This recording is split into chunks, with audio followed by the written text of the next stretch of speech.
నిన్ను ఆరాధించాలి అని ప్రతి ఒక్కరు ఎవరికి వారే పరిశీలన చేసుకోండి. ఎందుకంటే చీకటిలో ఉన్నటువంటి మనల్ని, అంధకారంలో ఉన్నటువంటి మనల్ని, పాపములో పడిపోతున్నటువంటి మనల్ని, పాతాళానికి చేర్చబడుతున్నటువంటి మనల్ని ఆయన పాతాళ అగ్ని నుండి దూరపరిచి పరలోకానికి సమీపంగా చేసి ఉన్నాడు.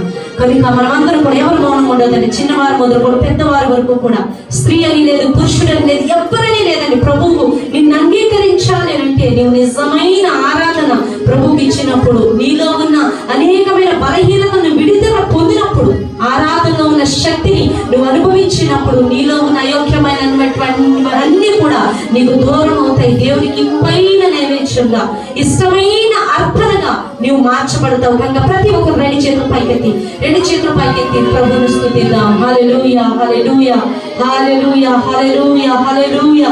యేసయ్యా మీకే స్తోత్రం, స్తోత్రం, స్తోత్రం, స్తోత్రం, స్తోత్రం. ప్రభు